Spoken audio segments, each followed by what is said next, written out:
Kuan ba, usap tayo, may earthquake na naman sa Philippines. Ang balita ko, 6.2 magnitude na naman. Di ba yung latest nila? Yung before this one, it was like 7 point something magnitude, and now recently, yung according to the news, today, ngayon lang, meron na naman, tapos marami na namang namamatay na biktima sa earthquake. So I think latest nga na narinig ko 61 people tapos ang namatay, tapos 40 ang missing. Hindi pa yan, naghahanap pa, marami pang mga rescuer nga naghahanap. So that means marami pa silang hindi nahanap. Ngayon, tapos ngayon ang Philippines, alam naman natin nga ang Senado, ang gulo-gulo pa rin. So nagmi-mix na, meron pa yung earthquake, yung mga tao nga na biktima sa earthquake, walang pagkain. Tapos andyan pa yung Senate nga nagkakaproblema pa sila, sinasabi nga kung makasuhan daw yung mga senator, may possibility na hindi na ma-impeach si Sara. So, BP Sara. So, ngayon, good for the Sara fans and others. So, ngayon, pero paano naman talaga kung sakasakaling magkatotoo na ang dami palang senator na pwedeng makasuhan involved sa yung mga sinasabing flood control. Ayan ha. Tapos, ito pa yung nangyari ngayon, yung calamities nga nangyari ngayon sa Pinas. Mabuti na naman si Cindy Cinco, siguro yung hindi pa nakakilala kay Cindy Cinco, popular yan siya sa Facebook, guys. Itong batang ito, taga Cebu siya. Ang nagustuhan ko kay Cindy, kahit ganyan siya, real talk siya, masyado. Pero mabait siya, may mabuting puso siya. Hindi siya nakakalimot sa pinagdaanan niya. Tumutulong siya. So these calamities that what happened in the Philippines, this earthquake, she is there right now. She was supposed to be here in her place in the US, but then she come back right away in the Philippines to do the humanitarian rescuer for like food, sa pagkain. Makikita nyo siya sa kanyang Facebook, namimigay siya ng mga pagkain doon sa mga, especially sa mga nabiktima. At marami siyang natutulungan. Nakikita ko sa kanyang mga posts, mga video niya, talagang legit nga namigay siya. So, sana naman na hindi lang si Cindy Cinco ang tumutulong. Sana marami pang vlogger nga tumutulong sa mga taong nabibiktima sa calamity. Kasi ang government parang sobra kabisi sila ngayon. Meron silang inasikaso na pinagtuunan nila ng pansin. Tapos itong mga tao nga na biktima, mabuti naman merong mga vlogger na tumutulong. As far as I know right now, na ang tumutulong sa mga nabiktima sa earthquake ay ang vlogger na si Cindy Cinco. So, napatunayan ko na kahit gaano pa kamaldita ang tao, pag may mabuting puso ka talaga naman, kahit saan ka pa, naruroon sa mundo, babalik ka rin sa Pinas at tutulong sa mga mahihirap na nabiktima. Yan ang ginawa ni Cindy. So, I don't really know her, but then when I saw her she's doing humanitarian. I would say this is humanitarian kasi malakihan ang pagtulong niya eh. So, kaya doon ko siya nakilala. So, ngayon, napahanga ako sa kanya kasi sa ginawa niya. At nung tiningnan ko yung mga videos niya, talaga namang maldita siya. Kasi Bisaya, di ba?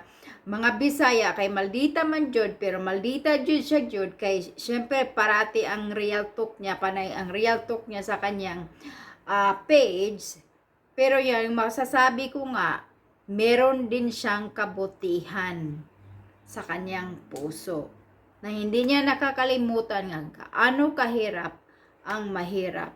Kaya ngayon tumulong siya. So sana naman maraming tumulong ngayon ng mga vlogger kasi ang pagkakaalam ko, marami na ngayong mga big vlogger na they're doing the humanitarian stuff para sa mga mahihirap. So sana nandoon din sila.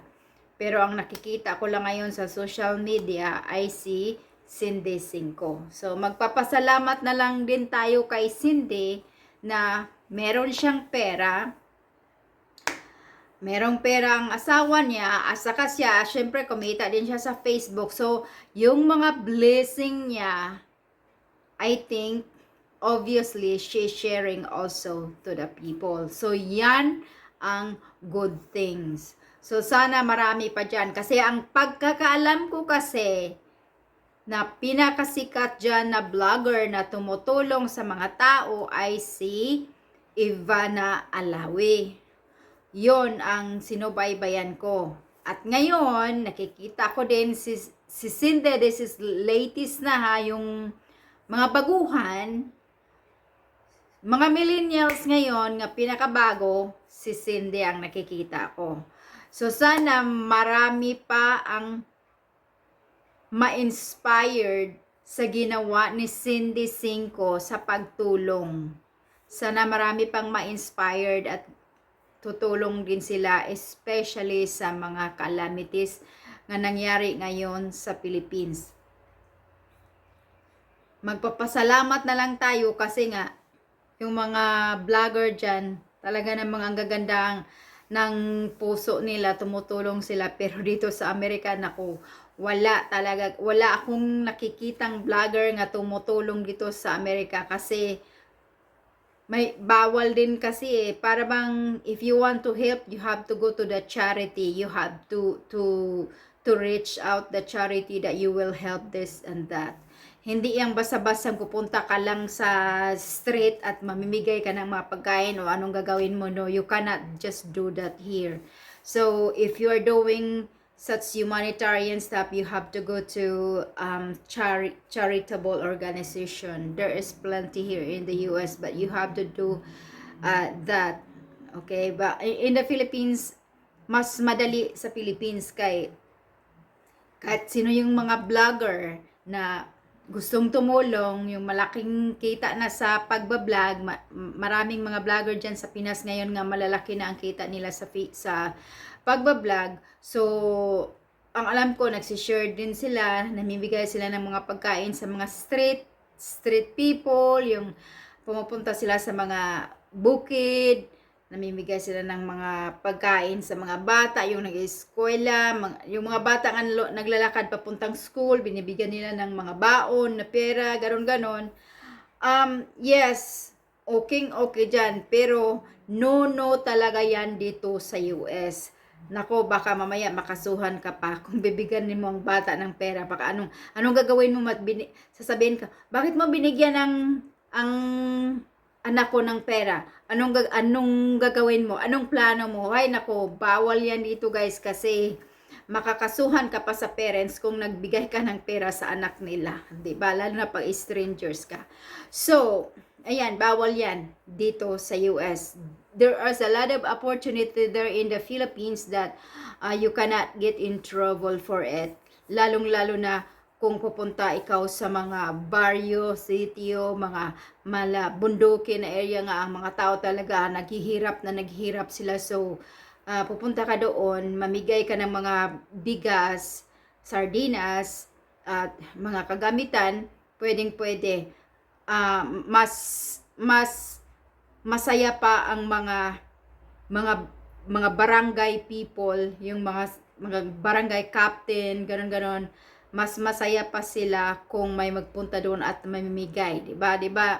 Ganon 'yon. Pero 'yan na nga, gaya dito sa amin, wala, magiging illegal ka pa diyan o baka magiging trouble ka pa. So I'm really glad that in the Philippines is not just like in the US.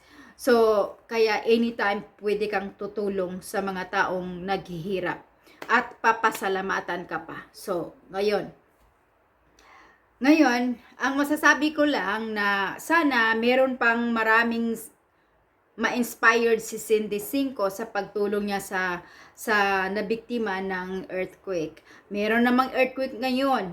Ngayon, recent, meron na naman. So sana meron na namang magtulong sa mga nabiktima. So yan ang aking masasabi, guys. So thank you so much sa nagtulong ng mga biktima sa earthquake, nagtulong ng mga pagkain, nagbigay ng tubig dahil wala daw talaga silang tubig, kulang sa tubig. So magpasalamat ako sa mga tumutulong dyan, and especially to Cindy Cinco. You girl are rock. Go, go, go, go. Share your blessing and you will bless more. So anyway, thank you, and this is just my real talk vlog today, and thank you guys, and hope you're connected. This is Talk Until from USA. Bye bye, and I'll see you in my next real talk vlog.